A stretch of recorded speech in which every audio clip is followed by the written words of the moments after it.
All right, as I mentioned, the Islamic terrorist group Boko Haram continuing to terrorize primarily Christians in Nigeria. This weekend, over 100 people were killed by them.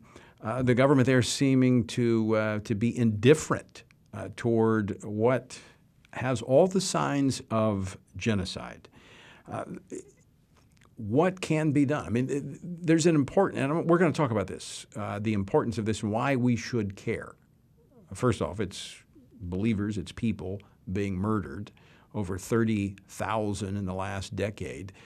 But this has the potential to destabilize the entire African continent, which could draw America into a much bigger problem. Joining me now to talk more about this is Congressman Chris Smith of New Jersey. He represents the 4th District. He is the ranking member on the Subcommittee on Africa, Global Health, Global Human Rights, International Organization. He's also a senior member on the House Foreign Affairs Committee. Congressman Chris Smith, welcome back to the program.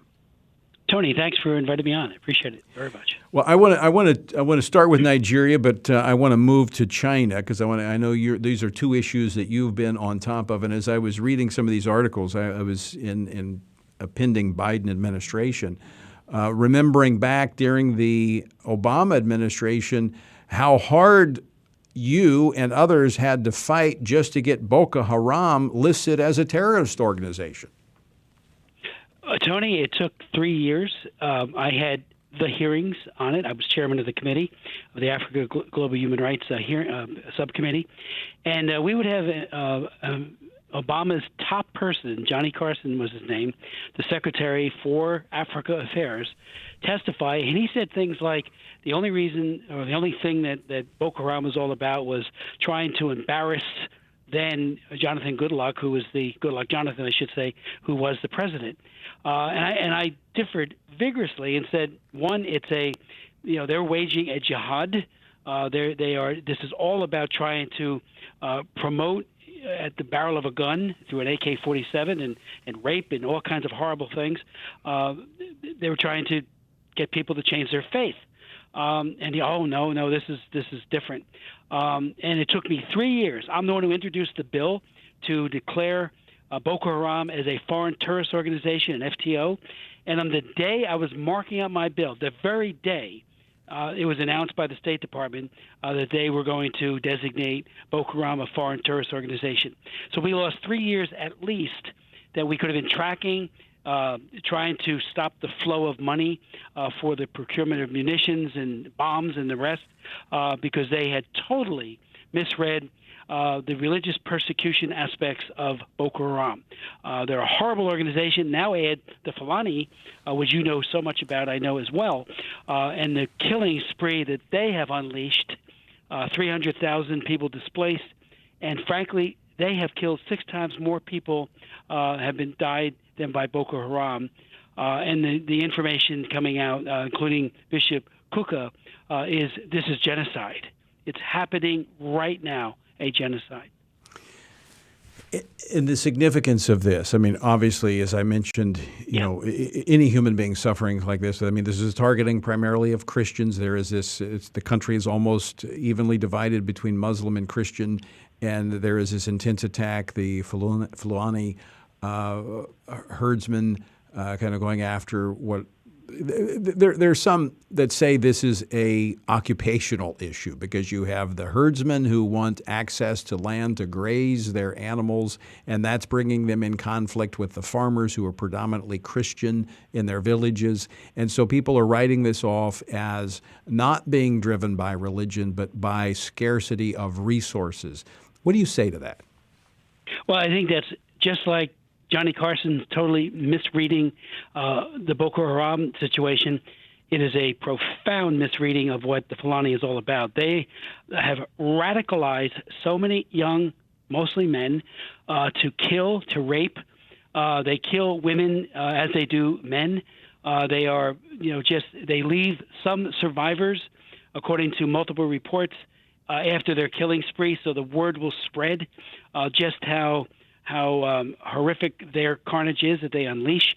And then you get people like our own ambassador, Mary Beth Leonard, who said that religion was an accelerant to the conflict rather than the core reason for the conflict. This is not about whether or not we want that land or this land to for our animals to graze. They come in sometimes with motorcycles. They raid at night, causing unbelievable fear, and they do it quickly. And they kill, and they kill, and they kill. That's why, even the Jubilee campaign has asked that the special prosecutor for the UN look at the Fulani genocide to determine that it is that, because it has all the hallmarks of a genocide, and is being misread by far too many people in government and outside of it as well. Even the House of Representatives, and I've been to Nigeria many times, they called their House of Representatives that the killings in the Plateau State, they called that a genocide themselves. Buhari, who's the president, and I have met with him, he is a Fulani. He has unfortunately stacked his military chain of command from the very top with Fulani. There used to be a real mix of Muslims and some Christians, which meant you had, some checks and balances. That's all gone under Buhari. And now, he looks the other way almost exclusively when the Fulani commit these acts of genocide. So horrific crimes. Why should Americans care? Well, a number of reasons. It's a great question. One, we are our brothers and sisters' keeper. When people are being slaughtered, killed, hurt, or even going hungry, we should respond very generously towards them and very aggressively to stop the human rights abuse. Plus, it is a security issue. It's often been said, as Nigeria goes, so goes the rest of Africa. And this targeting of jihadists and the jihadis, Boko Haram and the Fulani and others, and we see the same thing in other places throughout Africa, but especially now in Nigeria, will lead to a destabilized state.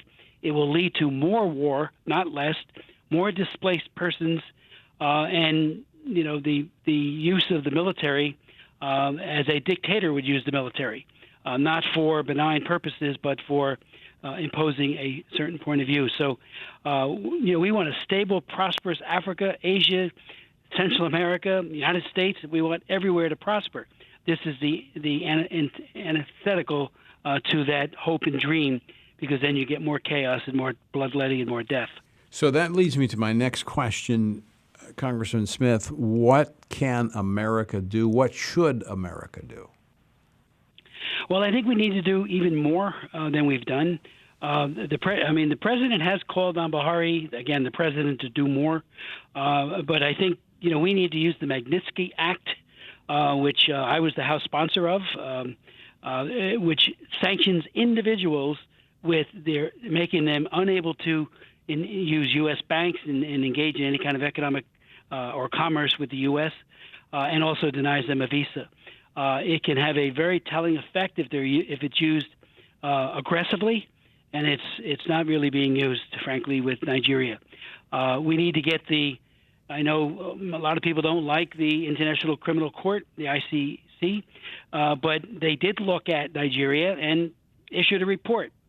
Turn the page. What's next?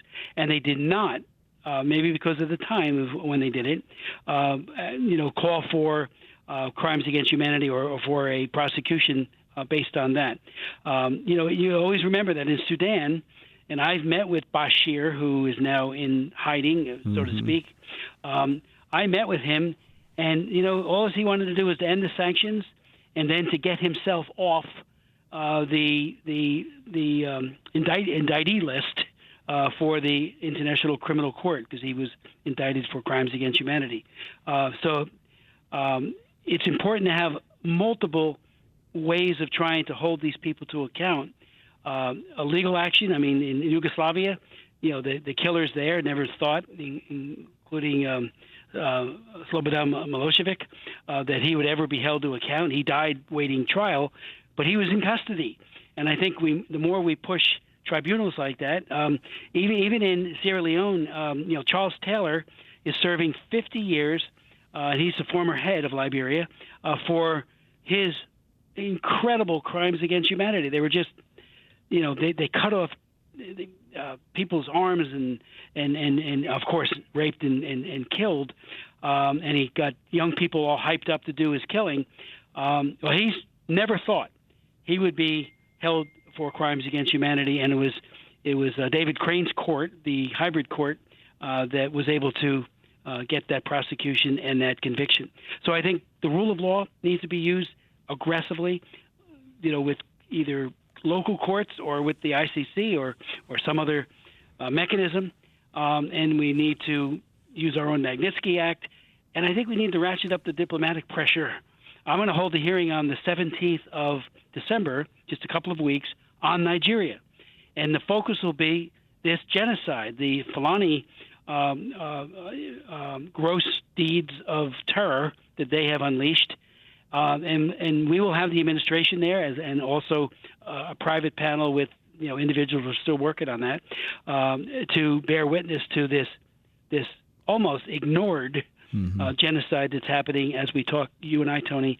And I know you care about it. That's why you've asked me on, because you're so committed to it as well, to fighting it. Well, I know, as you pointed out, and I want to underscore this issue, is that the reason we address these things now, and everything you laid out there is diplomatic, it's legal, it is financial. We're not talking about military intervention, but if you leave these things to be on their own without addressing them, these atrocities, these human rights violations, this genocide, at some point in time, it requires more intervention, and that's when it gets escalated. So it's better to address it now, because this is huge. I mean, this is the largest country in Africa population-wise.